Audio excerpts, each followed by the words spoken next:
Okay. Starting my speech in three, two, one.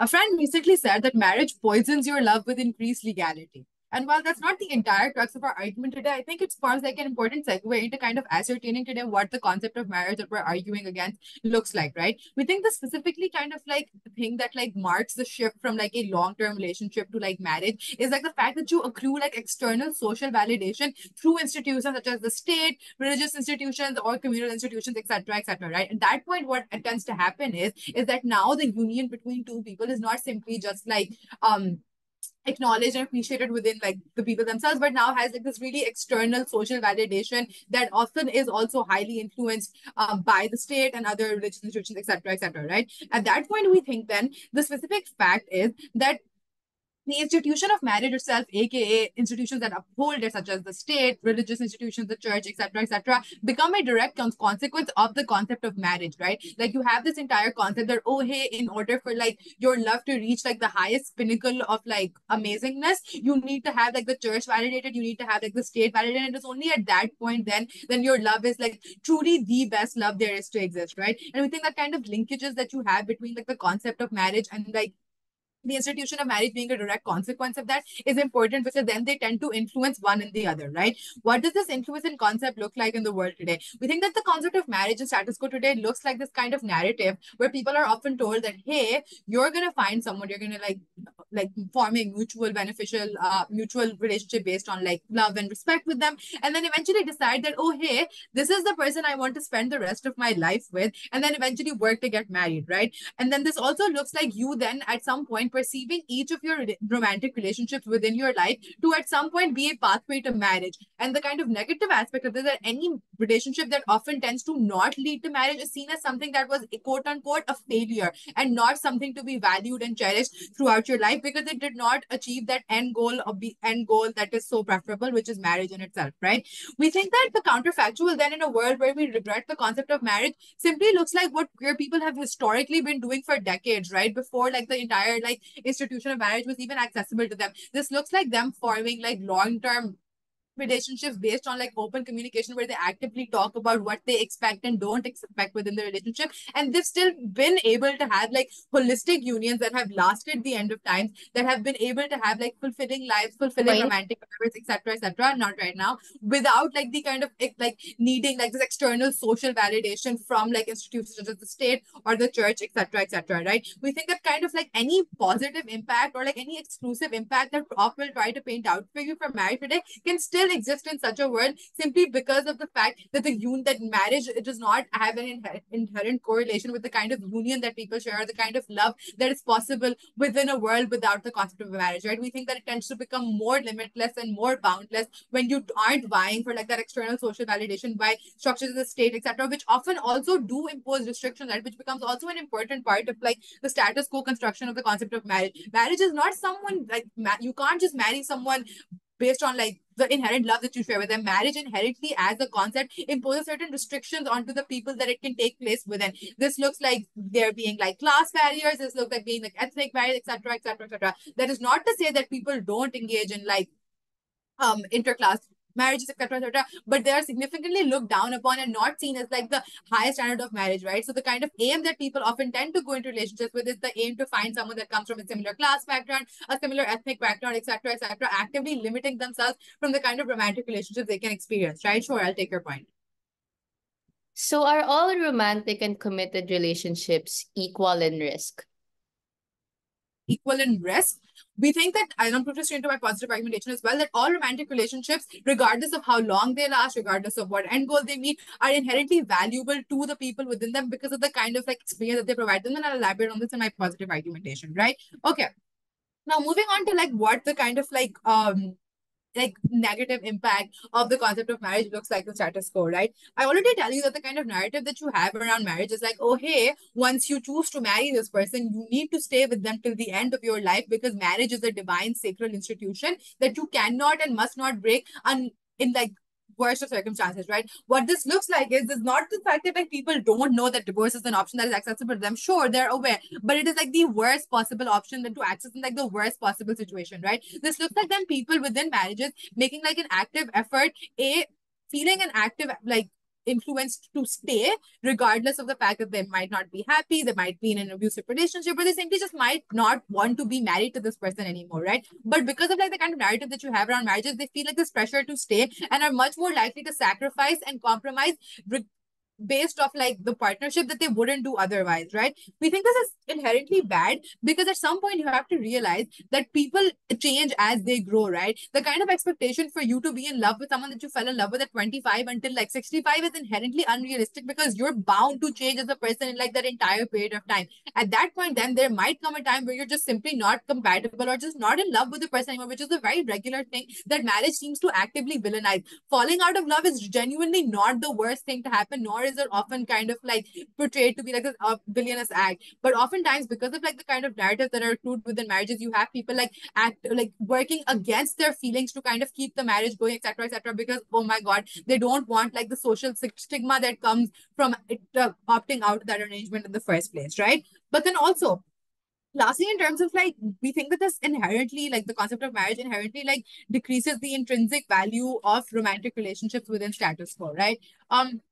What do I mean when I say this? We think that like oftentimes when you have like this kind of expectation of marriage and all relationships being seen through the lens of, hey, they are possible pathways to marriage, then any relationship that doesn't end up leading into that is seen as something that is inferior, something as a failure, right? We think this is inherently harmful because now people are actively negating experiences that have contributed to their growth and that could have been important and cherishable to them simply because of the fact that, oh, hey, they didn't culminate in that end goal or like, or didn't achieve like external social validation, right? This is also particularly important because I've already told you that external validation is not simply like premised on the fact that, oh, hey, if two people love each other, that's enough and that's okay enough for like the state and the church to approve that union in the first place, right? It comes with like these restrictions, it comes with like these expectations that oftentimes just like circumstantially don't allow two people that might love each other very much to get married in the first place, right? At that point, we think then simply because of the fact that like you have like just genuine better quality relationships that don't have like these insane expectations and function on a more open basis of communication,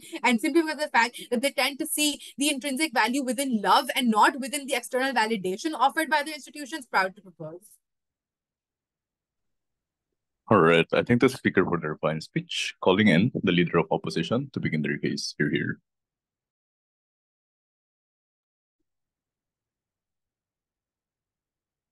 Hi, am I audible and visible? Yes. Okay, let me just set my timer. Yeah.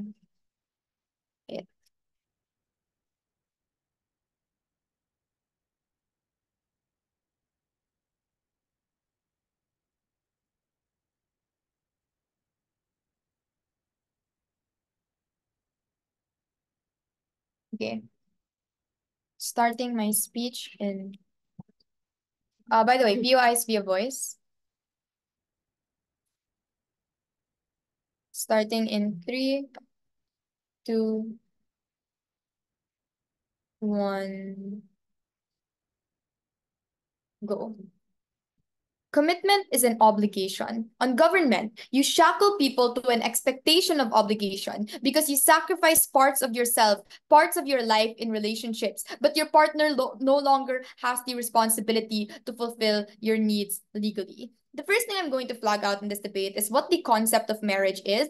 So it's not a debate about the best or the worst manifestations of marriage in the status quo. It's a debate about why the concept should exist and why people should know about it should know about it both socially and in legal terms. The second thing is that I want to flag out what marriage really is. And it's the fact that marriage is a legally binding commitment that places both an obligation and a privilege onto people from both sides of the partnership. It's the person that you inform when you get into an accident, for example. It's the partner that you transfer consent to when you are unable to give consent for medical or other reasons. I want to flag out first and foremost that we support opt-out mechanisms for marriage. We support things like divorce, like annulment, like legal separation, etc., etc. in the same way that we support employment, but we also support things like severance pay or people just quitting their jobs. Because this debate is, again, a debate about whether or not the concept of marriage should be known and like should be an option that people have. We think that they should. Two arguments then. The first on why marriage is good, and the second is why we make marriage and other legal concepts that are auxiliary to marriage better. The first argument I'd like to propose is why marriage is good.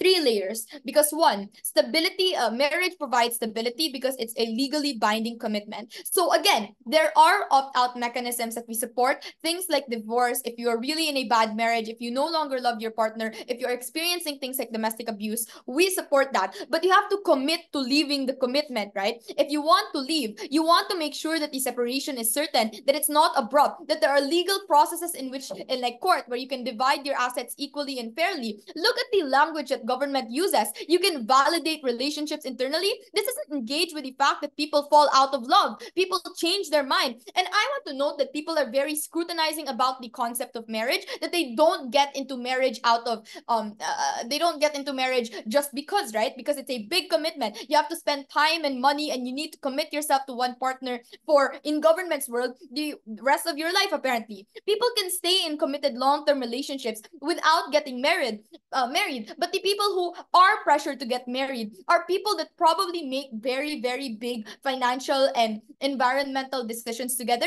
People who have decided to have a kid, people in long-term relationships that are thinking about buying houses. It's the recognition of shared ownership and shared obligation towards these assets that we get on our side. But secondly, we think that we give protection to both sides of the partnership. So let's say that let's say that the marriage is bad, that the husband is cheating. It's the fact that the woman can leverage this infidelity against their husband within the divorce to get like half of their assets, for example, or like the majority of their assets because they've been unfaithful. Marriage specifically allows you to get reparations for things like infidelity, things like domestic violence, all things that still exist within committed relationships, regardless of not whether the concept of marriage exists. If government wants to have long-term relationships on their side, the difference is that if your girlfriend, your boyfriend cheats on you and they take your apartment that you've been sharing, you have no legal recourse to claim that apartment. But thirdly, we think that on the principle of choice, that marriage is first and foremost a contract. We allow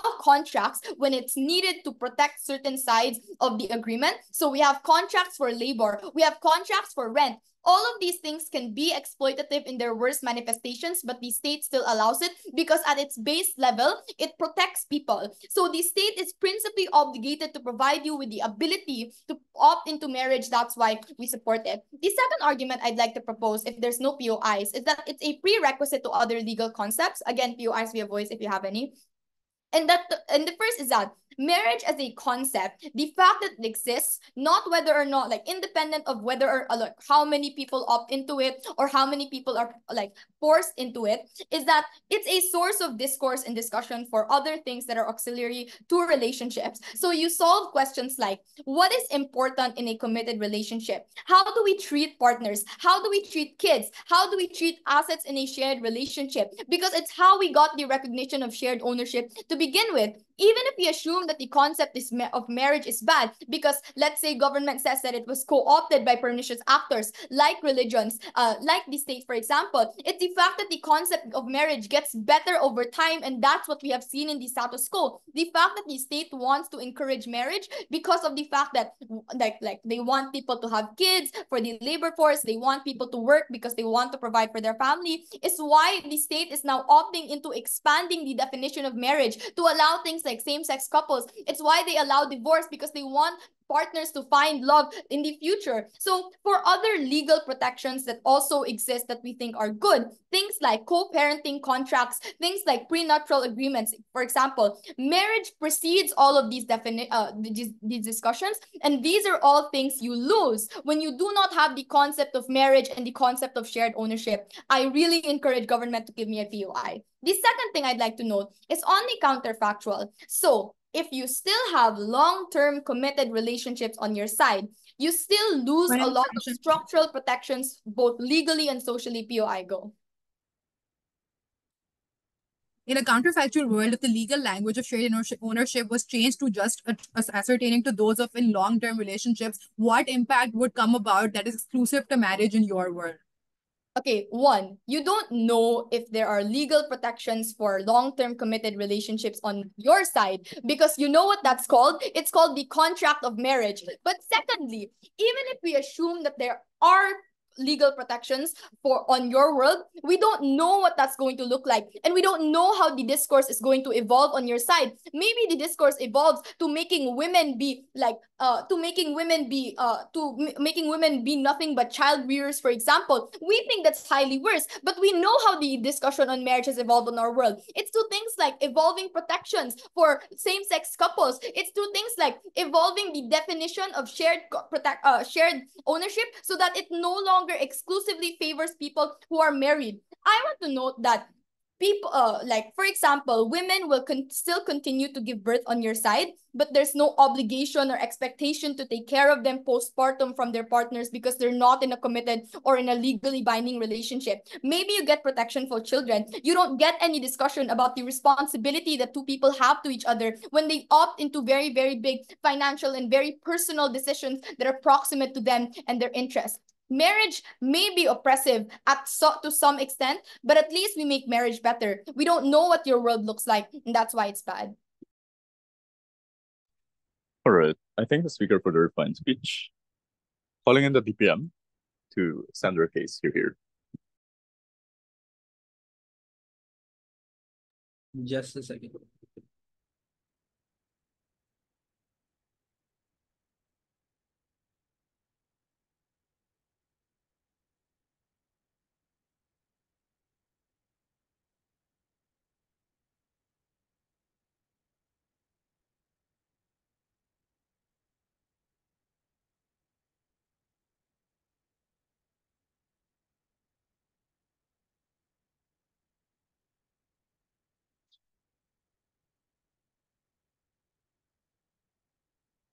Okay. Am I audible? Yes, you are. Okay. I'll be starting in 3, 2, 1. I want to very quickly deal with this idea of legal protections as a direct consequence of marriage, because I want you to understand that as a part of this motion, when we're regretting the concept of marriage, our counterfactual is a world where the concept of marriage does not exist. I posit to you then that in a world where the concept of marriage does not exist, certain legal protections are still likely to exist independent of these institutions. Because the difference then fundamentally is going to be that at your side of the house, you still need the state to write down a contract for you in order for you to validate your marriage. The direct implication of that is that your relationships pre-marriage start acting as a means to an end, the end being writing down of that contract. At our side of the house, the end point of relationships is not marriage. The end point of relationships is not, I'm not saying that obviously relations end after this, but that premarital relationships are often viewed with the same aspect that, oh, I am dating to marry, or that I am dating this person to marry, or that I want to consider if I want to marry this person based on how I date them. Right? Stuff like that happens a lot. The point I'm trying to make is that at our side of the house, however, your expectation of marrying this person is not existing, which means that your end towards your relationship is happiness, is stability, is finding an organic path through maybe some maintaining something over the long term as well. Simultaneously, with regards to legal structures, then, if this is the wide variety of relationships that are existing within the world, where you don't necessarily have to sign a contract by the state or have to get some sort of validation from the state, I think legal protections can still exist, because legal protections don't come under the guise of marriage as an act in and of itself, but come under the guise of protecting individuals. I think the state has an interest or has an incentive to protect individuals in either way, because this incentive arises from the parental as nature of the state in and of itself, but also secondly from the very premise that they mentioned as well, i.e. that the state wants children, or that the state wants some sort of bigger families and stuff like that. I think the state will want to achieve this in a world without marriage as well. Therefore, the state will still have this sort of incentive to extend legal protections. So stuff like joint property can still exist. I don't know why you need to sign a marital contract for that. I think stuff like domestic violence bills are still things that are going to exist. I think a lot of legal protections are still going to exist. I think if someone really, really screws you over, if someone frauds you out, I think these things can still exist to begin with. I think you have fraud regulations within the status quo, even in the absence of contract law as well. For instance, if someone defrauds defrauds you without writing down a contract, that is still something that you can sue them upon, even in the absence of contract within the legal structure, because fraud and cheating and stuff like harming people are recognized independent of the signing of a physical contract to begin with. Then I posit to you that signing of a physical contract of marriage, or the concept of marriage in and of itself, is therefore not necessary. You don't need to be in a marriage in order for these things to be provided to you to begin with as well, right? Thirdly, the idea that marriage is good because it provides you stability as well. Again, I don't necessarily know why you can't have stability outside of the guise of marriage as well. I am going to go a step further and tell you that I think within marriages, people, once they get married and once they view their relationships as, okay, now I'm married, now I'm in a very, very stable, safe place. Now the other person is going to find it very difficult to leave. They're probably going to get lazy. What that means is that they're probably going to grow lazier of the needs of their partner, or if not of the needs of their partner, then towards the quirks and the small things that made the relationship exciting and worth living as well. At that point in time, the relationship is starting to lose its color or the value that it had for these individuals, which I think is the recipe for instability within relationships. But also, secondly, I think there's a difference between stability and entrapment. I posit to you that out methods like divorce are heavily tabooed and are considered extreme. And this is essentially a part of concept of marriage as well. Why? Because you see, again, a large part of why you marry is because you decide, or the premise behind why you marry is that you decide that you have spent a long enough time before marrying this person to know the other person well enough so that you know that you won't want to leave them for the rest of your life to begin with. This expectation of permanence directly means that divorce is then recognized as an extreme measure and makes it very, very difficult for people to leave as well. I also think that the concept of marriage is very pressurizing as well. I.e., in a world where this concept exists, very few people can escape it. They cannot argue to us that if certain people want to exist outside of marriage, they can do so, or stuff like that. I think stuff like arranged marriages exist within the status quo as well, because these marriage in and of itself is considered as too sacred of an institution to let go, and this kind of a concept where you really don't want to not be married as well. Society pressurizes you, your family pressurizes you. The concept or the narrative attached with the marriage being so sacred and so sanctimonious basically puts you in a position where it is a necessity for you to get married as well. I'll take a point. So we don't have to defend forced marriages in the same way as we also don't have to defend forced employment contracts, even though they also exist. No, the reason why you have to define problematic marriages is because marriage in and of itself can lead to, or is a mechanism that can lead to marriages, these relationships becoming problematic. I think a lot of what Marziya's analysis, which you can't very conveniently ignored upon as well, was that when people are stuck within relationships or are stuck under a contract, which makes it difficult for them to leave, I think at that point in time, they're much more likely to grow resentful of the other person as well. Point of the matter is that people change. People change radically. Every 2 years, your personality is probably very different from who you were 2 years ago, which means that the person you fell in love with 2 years ago is also very, very different as well. And you might not be in love with them right now, or you might not want to stay with them over the longer term as well. The point of the matter is that I don't think every person in the world, or that even most people in the world, have the kind of patience or have the kind of interest in other people to consistently fall in love with 1,000 births of who they are becoming. I think what instead is going to happen is that they're going to go resentful because they know they can't leave this kind of a system because of the permanence that is attached with the marriage to begin with as well. But also, secondly, it's going to result in a lot of compromise as well, i.e. you start compromising on your preferences to begin with.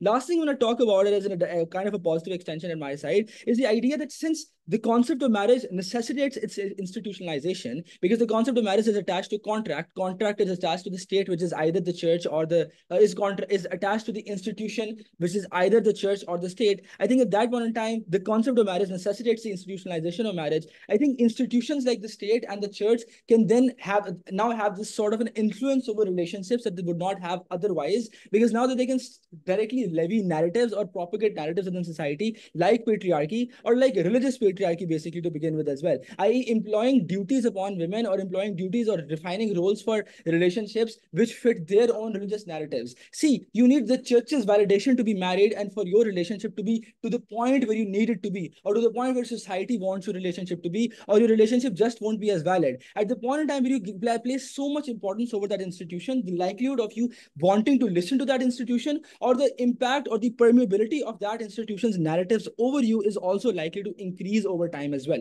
I think at that point in time, it levies too much power towards these patriarchal institutions, something we do not stand for. Vote side, Gov. All right. I think the speaker for the response group. Wait. Sorry. All right. I think the speaker for the response speech calling in the deputy leader of opposition to expand their case. Here.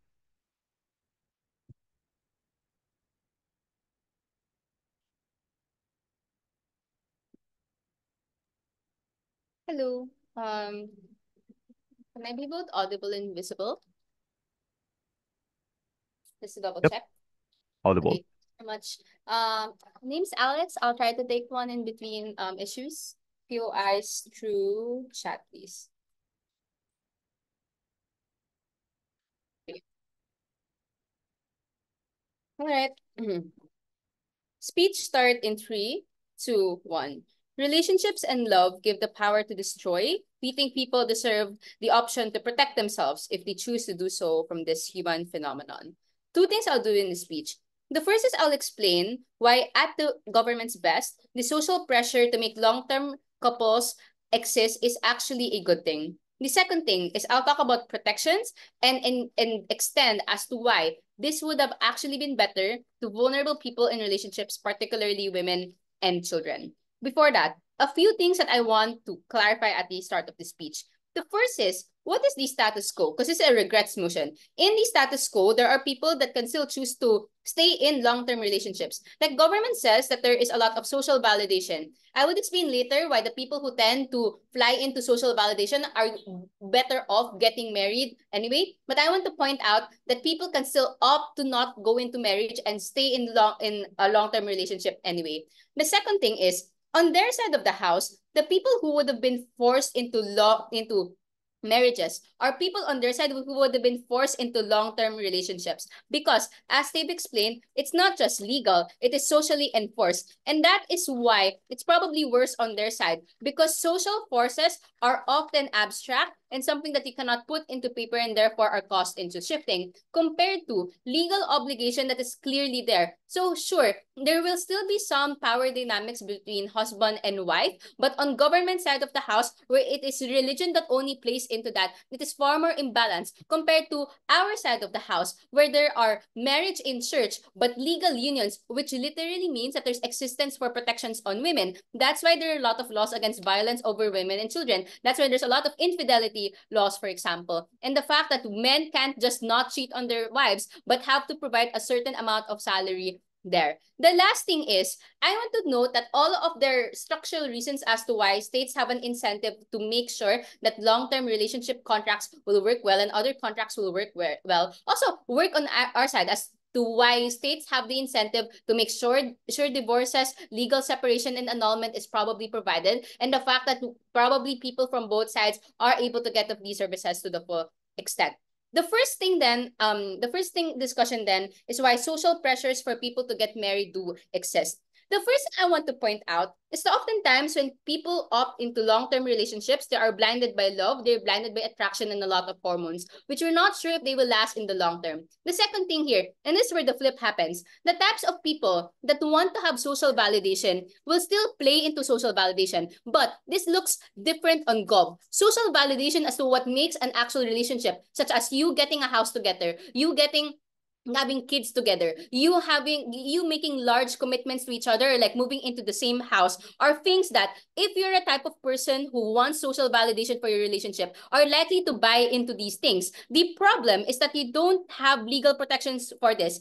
Government asserts that you can opt into shared contracts, but the problem is that shared contracts in long-term relationships is optional. Why is it that couples in long-term relationships will not make that discussion? The first is because they don't want to seem accusatory or suspicious to your partner. You don't want to raise the question of, can we have a promise clause that if you cheat on me, I will get this much amount of property? Can we have shared contract onto this property because you're scared that your partner might think that you do not trust them, and that causes tension in the relationship. The comparative on our side, where if what happens is you're pressured to get into marriage because these things are default and these things are something that you have to do by obligation. You don't actually strain relationships but are able to have these conversations to begin with. But secondly, is that when they don't have these conversations on government side, it defaults to what is the societal norm. So on their side, the default would have been that if the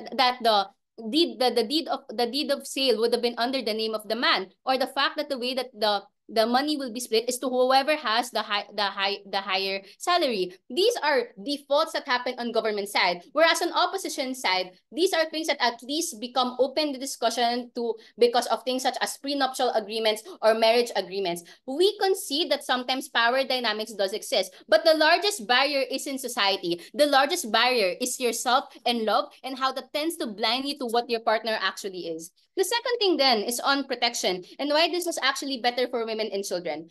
I want to characterize what happens in long-term relationships and people who do not get married. If you are unmarried and you have children together, the child has to be recognized by the parents for them to be claimed. The thing is, this is easy to do to women because you're the one that gives birth to the child. The problem with men is that they're not there at the presence of birth, and therefore there's a shadow of the doubt, and that's why it's often in long-term relationships, it becomes easier, and there's a higher rates of men who literally leave their girlfriends or female partners alone because at that point in time they get cold feet and they don't or either like do not want the shared obligation of raising a child. Marriage solved that because even if we're not sure if you are the father, the fact that you were committed to this woman and you entered a contract with this woman and was in a romantic relationship with her means that you are bounded by it even if we can't ascertain this to you. This is far important. In the vast majority of countries that don't have advanced DNA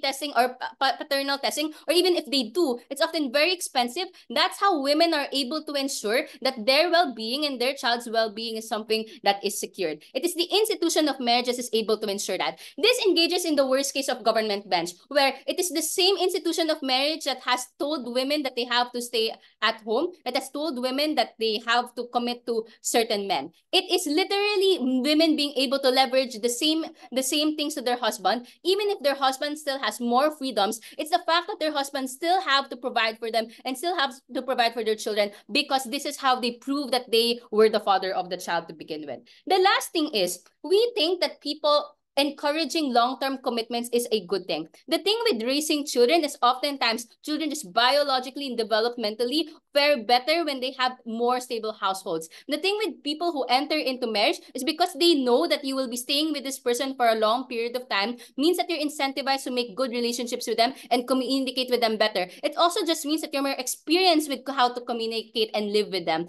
This is different from government's side of the house where you have different partners or you have an uncertain future, and that's why you don't actually prime your mindset into preparing that future. This doesn't just impact like the people in the relationship, but the children that they literally make together and raise to adulthood. And it's the largest impact of the round that so far, even if you don't believe our principle on how people should have a choice to protect their relationships or the pragmatic that relationships are better, at least think of the children. Proud to propose. Thanks. All right, I think the speaker for the refined speech calling in the government web to crystallize their case. You're here. Hello, can you hear me?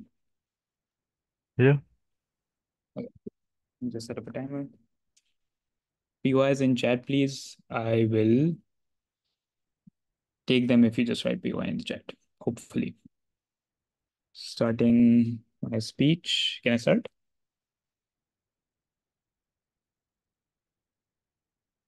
Okay.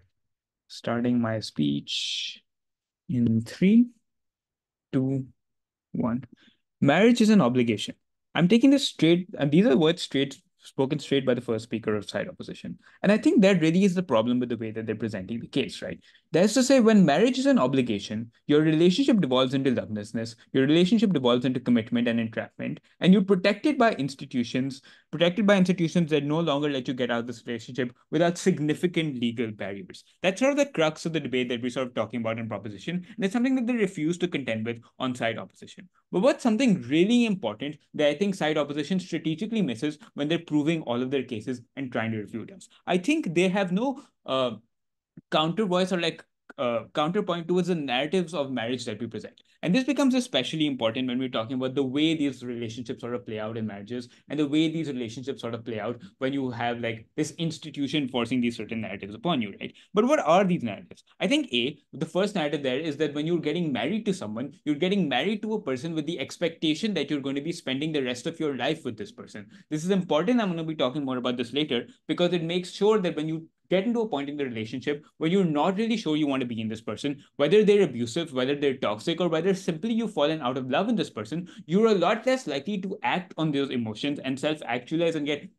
fall out of the relationship and become happier in another, because you're stuck in the mindset that you're stuck with this person for the rest of your life, right? But secondly, you get to this point where the relationship that you have with another person is transformed, and it's now viewed as in the context of the fact that marriage exists as an endpoint of a relationship, i.e., the intrinsic value of a relationship is very heavily weighed down by the fact that you are not in opposition's world at the next stage in the relationship, that's to say marriage. I think this also means that marriage is treated sort of as a precursor to legitimacy for a lot of things. That's to see, it is seen as step one in a lot of the actions that side opposition is talking about here, right? That's to say, if you want to buy a house, if you want to get a pet, if you want to have a child, it is seen as a precursor to the legitimacy of having those things. I think the issue with that is you conflate marriage with a guarantee that these things will work out, or a guarantee that your partner and your relationship is suited for these sort of things. I think the counterfactual there, or the counterfactual of the narrative in our world, is when you don't have that conflation with marriage, you're a lot more likely to have conversations about these things. You're a lot more likely to, have better decisions when it comes to who you want to live with and that sort of stuff. I'll get to that later as well. But the important point of these particular two narratives is that you can't not get married if your family wants you to be in a good relationship inside opposition's world, because marriage is seen as the endpoint and the proof that you are in a good relationship. That is an important framing that side opposition needs to contend with. But I think also importantly, especially on their side of the world, I think women are a lot more worse off in conservative society, specifically because of the narrative of marriage, i.e., they don't think that their sort of value in life is fulfilled, especially in Islamic conservative countries, because they have not gone into the institution of marriage. I think at the point at which you demolish this institution, it's a lot easier for you to, have conversations about how women can grow in that space. But importantly here then, and I'm not going to spend a lot of time on this because they don't contend with this when Ahmad brings it up, is that the institutionalization of marriage is especially important and something they need to defend as a result of the concept of marriage existing, right? I think especially in patriarchal countries, which happen to be like, most of the world, but also especially in conservative countries, all the sort of laws that extend out of the state wanting to protect like the husband's right, or the state wanting to protect that the man is the, the man of the family, I think and all of the laws that come out of that is something that inherently exists only in opposition's world. So when they're talking about default stuff like, the man's name going on the property, or, the man, or stuff like that, that happens in the opposition's world. I think that gets worse. Example for you, in Pakistan, you can't get a CNIC if you're married without your husband's permission. A CNIC is like an... I think the second, POIs in chat, please. I think then what the debate, and before I get to what the debate becomes about, then let's deal with this extraneous point about, children being protected. I don't think the duty that you give to children, or like the value that you ascribe to children when you have left a relationship is necessarily protected by marriage. If the husband wants to leave or the man wants to leave, he's going to leave anyway. I think the institution that allows you to take care of your children beyond, just leaving them is just like stuff like child support that exists in our world as well. But quite frankly, I think if children were to be had, I would rather want them in healthy relationships. I wouldn't want them to be, grown up in relationships where the husband resents the woman for wanting to stay, or vice versa. What does then this debate become about? This debate then becomes about this idea of stability that side opposition really wants to be treated as important, right? And recognize specifically the phrasing they use as a legally binding commitment that marriage is. I think I would say it's not exclusive, in this stability is not exclusive on their side of the world. That's to say, longer term relationships can also have stability in the sort of actions and the choices that you take in building your relationship. I think this looks like moving in with your partner. I think this looks like getting a pet. I think this looks like having a children. I think the difference then in both sides of the world is the stability on our side is not demarcated by legal barriers that would prevent you from getting out of the relationship, insofar as you create a situation where you no longer want to be in the relationship, again, for whatever reason, such as abusiveness, toxicity, or you're just out of love with that person. I think then this leads me to point B, that the stability is born of legal barriers. And herein, I would like you to believe that none of what opposition says about, divorce and prenuptial agreement is particularly to be taken as faith. at face value, because divorce is hard. I think A, there's like months and years of court proceedings when you go through divorce. But B, I think the narrative that is created, that is to treat people as one in marriages, tends to backfire on people who want to leave relationships, right? That's to say, when you treat it as one, the man does the work, the woman stays at home, especially in conservative societies, and that is to say, women especially have no economic resources in order to fight back, right? I think material gain aside, you're trapped in marriages. But I think this idea of leveraging cheating also doesn't then work, because you're no longer able to, you don't have the resources in the first place to leverage that against divorce or court proceeding. I think if you're talking about contracts and, the value there, you can still have contracts with somebody you're in a relationship with, i.e. you can have contracts about who gets the house if you break up. I think the counterfactual here then is twofold. I think A, you're not trapped. And you can leave for whatever reason on face value. If you don't love that person, it's easier for you to leave. It's easier for you to self-actualize your happiness through another relationship when you're no longer, trapped by them. But I think also B, you don't confront marriage with stability and you talk to make stuff work, right? I think all of the analysis that they use in terms of, having suspicion when you're talking about this stuff on propositions, well, I think fires back against them when you're talking about stuff like prenuptials and stuff like that, right? I would posit that most arguments don't have prenuptials and that sort of stuff because it's seen as suspicion on the marriage, right? I think when you're talking about people being scared to discuss this stuff, I would rather you not have that sort of scaredness existing in a world where marriage exists, because then there are legal barriers to leaving that relationship. I think at the point at which marriage doesn't exist and you don't have this conflation that relationships are going to work out if you like with this guarantee, I think you have healthy communication. I think you have a lot more people actually talking about what they want in their relationship and making decisions of that basis when you don't have these pseudo legal barriers protecting you. I think in that world you have more healthy relationships. I think that's what proposition takes the debate. All right. I think the speaker for the refined speech calling in the opposition whip to crystallize a face here. Hello, just to check if I'm both audible and visible. Yeah. Thank you. I'll be taking POIs in chat as much as possible. I'll be the one asking for it, so no need to badger.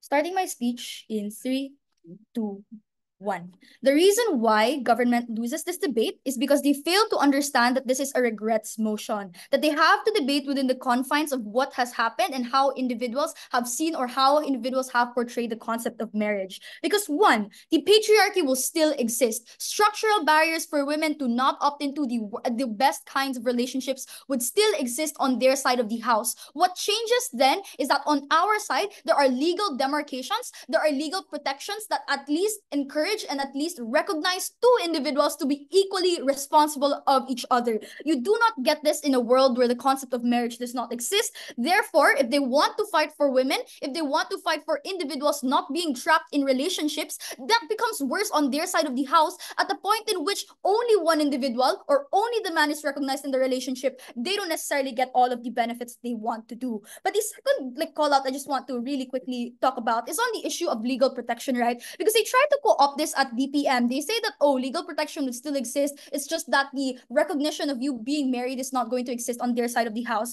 There are 3 distinct reasons as to why you do not get legal protection, and this is be very, very charitable. The first is that obviously on their world, there is no emphasis to long-term commitments. Even if individuals will still opt into long-term commitments either way, the fact of the matter is you're not going to be legally recognized by that long-term commitment. So one, men are able to fuck around, like what they say. 2, your boyfriend probably won't want to, share a piece of income with you at the point in which you try to, take your relationship further without the protection of marriage that happens on their side of the house. But 2, they never necessarily prove as to why the process for them getting legal protection just by the fact that the de-emphasis of having long-term relationship already exists on their side of the house is something that is going to be true on their side. So the 2 conclusions to this clarification is clear. 1, they only debate on the worst case of opposition. They don't necessarily have a response to the best case of our side. But 2, even if you buy all of the worst harms that they posit on our side of the house, it is something that they've already proven that the existence of the concept is a prerequisite for every good benefit that they have on their side.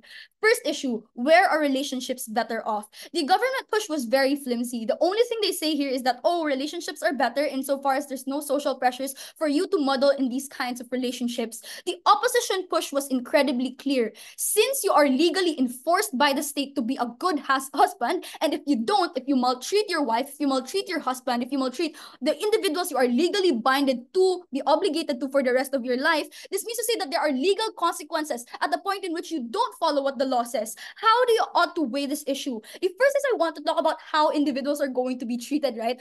Obviously, in government, sure, even if individuals will be pressured to date to marry, I think that that's good because individuals will be more critical about how grave the decision-making process is. If there are so hard opt-out mechanisms as they demonstrate in both PM and DPM, I think it's good because if the relationship fails and if there's social pressure for you to marry in the future, this means to say that the decision-making calculus for these individuals to think critically about who they want to marry, about who they want to spend the rest of their life with is more possible on our side of the house.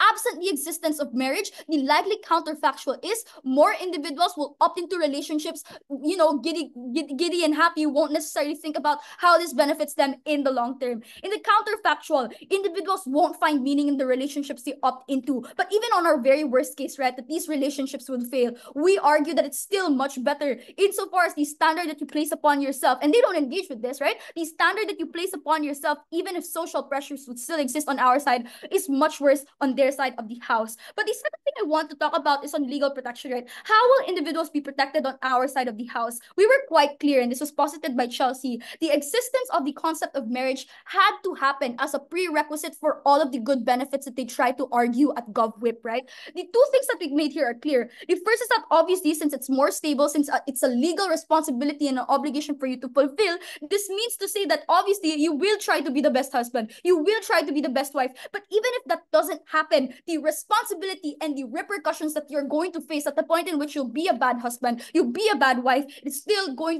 in our side that you get the benefits that you have. But the second thing is that opt-out mechanisms will still exist. So it's not as if divorce is going to be not present on our side, right? It's still the fact that if on their side of the house, if opt-out mechanisms are easier or if opt-out mechanisms aren't as clear because there's no existence to marriage or there's no legal recognition, it's the fact that most individuals will probably take advantage of the system. It's the fact that most individuals won't understand how grave it is to be in a long-term relationship or be in a long-term relationship with individuals who you don't necessarily find meaning to. At the end of this first issue, I have proven to you why relationships will be more valued on our side of the house. They don't necessarily prove as to why dating to marry is an external harm that they face on their side of the house. Before my second issue, sure, PY. I don't really understand the legal institutionalization you're talking about. In our world, if you're a bad husband, you can leave. In your world, if you're a bad husband, you're trapped in marriage because divorce is hard and there's social stigmas. Are you saying... Sorry. Okay, right. Again, one problem. You don't necessarily centralize this argument to the essence of the debate. We only have to debate on the concept of marriage in itself. But even if the chair doesn't buy that, again, there are opt-out mechanisms that are present insofar as legal demarcations literally recognize you, man and a woman, to be equal. So if the wife can leave or if the husband can leave, it's the fact that you're able to get reparations if the husband or if the wife leaves. You don't necessarily get that fair distribution. You don't necessarily get that fair reparation process on your side of the house. Therefore, the opt-out mechanisms and therefore the reparations that you so fight for in government is not true. Last issue, I want to defend the worst manifestation since government only wants to defend on the worst manifestations of marriage, and I'll explain why we still win. And this is a direct engagement to all of the government's cases. The first thing I want to talk about is the issue or the qualm that everyone is going to be trapped in this. I think the important thing to note here and the important thing to weigh here is that the existence of the concept of a marriage is a prerequisite for these protections to even exist. Historically, divorce exists because we have recognized as a society that marriage may not be always for a lifetime, that individuals may fall out of love, therefore individuals have the choice to opt out. But secondly, the fact of the matter is time will still evolve, individuals will still be progressive, and it's something that they don't necessarily engage on. They don't prove why legal protection will evolve absent the concept of marriage. We have proven that historically, you needed the concept of marriage to exist. You needed individuals to opt into these lifetime legally binding, legally demarcating relations to exist in order for individuals to notice how there are possibilities of harms, how there are possibilities of domestic abuse and violence, how there are possibilities for the patriarchy to co-opt all of these incredibly dangerous ideas that now we have reprieves for, that now we have reparations for. This is something that they don't prove to have on government bench. And if all of their harms are posited on getting legal protection and on how unfair this is, Even in our worst manifestations, you can still opt out. You're still able to find meaning through these relationships, and that is a world better off. All of this being said, clear up when. Thanks. Alright, I thank the speaker for the refined speech, calling in the opposition reply.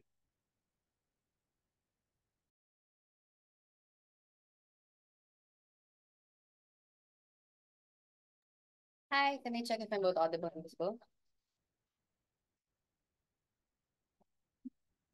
Okay, Yeah, I'll you're say it. audible. Okay, thank you. Hi, my name is Alex. I'll be replying.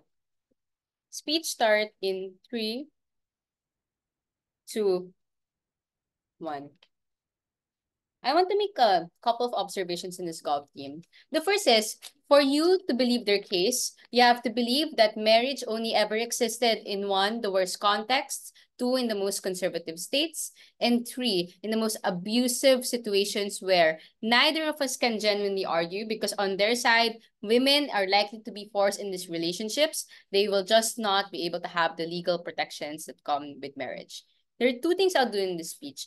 The first is just explain why the argumentation from opposition was already enough to beat government. The second is I will go into the cases that government does argue on the more patriarchal context and on the fair debate, which is the median context. The first is on our argumentation and why that's enough. The first argument we provided why was marriage is in general good. The fact that it provided protections, the fact that even in the worst case that marriage fails, you're able to get reparations when the contract is broken. And lastly, on principle, that people ought to have the choice to have legal protections on things that is valuable and can be destructive on them. In the same way as we allow it for employment, for housing and loans, even if they can be exploitative and hijacked by particular institutions. Note how this already is enough to win the debate. Because number 1, we're not reliant on having the best case scenario of a marriage, just that the existence of marriage is what's inherent these characteristics. But number 2, we also have a principle, which by the way, government doesn't respond to. Why is it that we can't contractualize relationships? Insofar as relationships take a part of your identity, insofar as relationships can destroy you, they said that you can just make long-term relationships into a contract that is marriage in principle. And that's why they can't have that at their counterfactual. The second argument we provided was why marriage gets better. The first is that it became a source of discourse as to how we ought to approach relationships, and when we make it into a contract, or how we recognize it in the legal process. But secondly, as to how legal procedures such as co-parenting, prenuptials are sourced from the fact that relationships can be and are contractual in nature, and not just commitments that you base on emotions and vibes.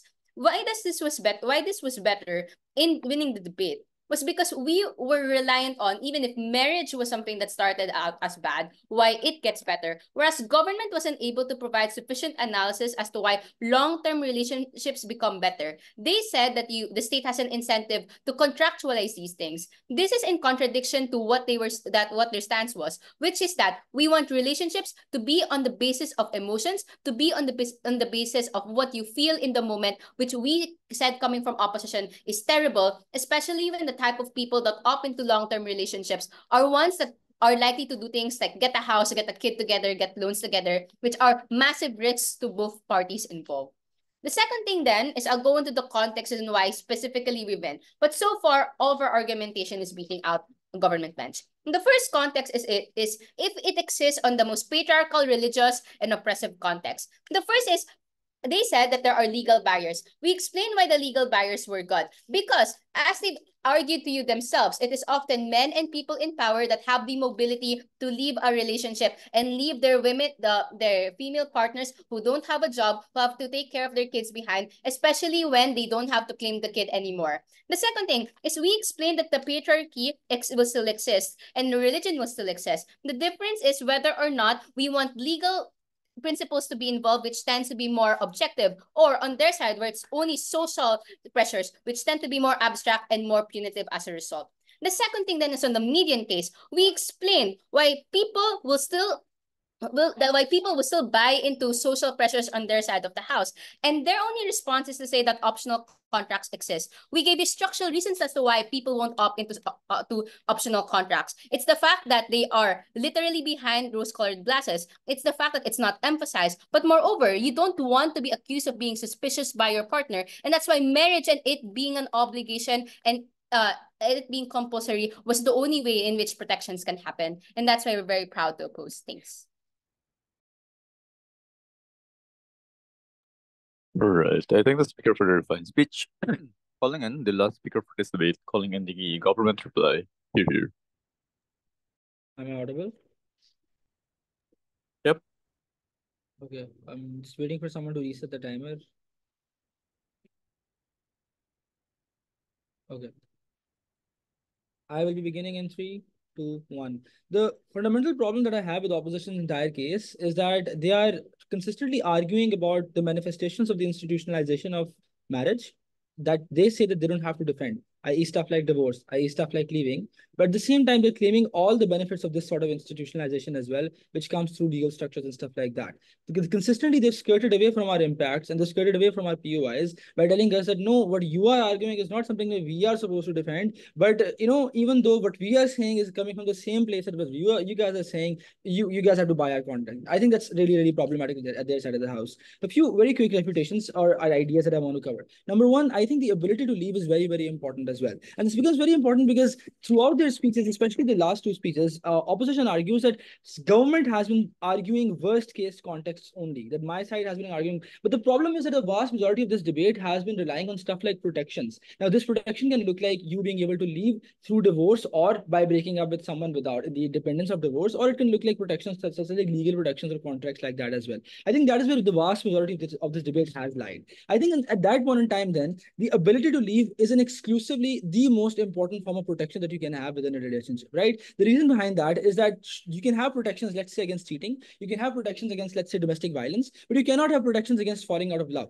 You cannot have protections against you just not wanting to be in that relationship anymore. You cannot have protections against your lover having changed and you then not being wanting to stay with them. I think you do not have protections against resentment. Stuff like that cannot happen at their side of the house. I think obviously divorce still exists. Obviously, you can still leave these individuals. The possibility is still there. The probability is significantly lower because they themselves consistently concede that marriage is a very, very, very important part of the social fabric that we are in today, that people are necessarily, in many societies, forced into marriage. In a society where people are necessarily forced into marriage, leaving marriage then is an exclusively very, very difficult thing to achieve as well. I think ability to leave is the single most important metric and the single most important protection that individuals need to have within relationships to begin with. Right? I think the pressure to marry in and of itself is also a bad thing as well. Because I think many people don't always want long-term relationships, or that people might want to have to change their decisions as well. I don't think that you should push the burden of them having to stay in a single relationship for the rest of their life as well. I think the concept of marriage does that. I think side opposition is consistently vying for something like this as well. But why do we think that the laws will evolve as well in our favor? And this is very, very important because I'm going to posit to you that protection is a need for those within the status quo as well, whether they are in a relationship or whether they're in a marriage. The reason why people outside of marriage don't get protections right now, or most protections right now, is because the institution of marriage exists. I think then they need to prove to us why these laws are specific to marriage and not to human protection. I think in the absence of marriage, human protection is still going to be needed. I think state is still going to need to have to provide some sort of rights to individual. I think stuff like domestic violence is still going to be protected. I think stuff like property is still going to be protected. I think stuff like equitable distribution of wealth is still going to be protected. I cannot give you details about exactly how these laws are going to manifest, but I think the likelihood of that happening because of the incentive structures and the way that the social fabric is going to be rewoven into that sort of a society is going to be there. Because again, these are human protections. These are not marriage protections. They can exist in the independence of a contract as well. And this is not marriage because marriage necessitates the protection, the presence of a contract between these individuals. At our side of the house, people can leave,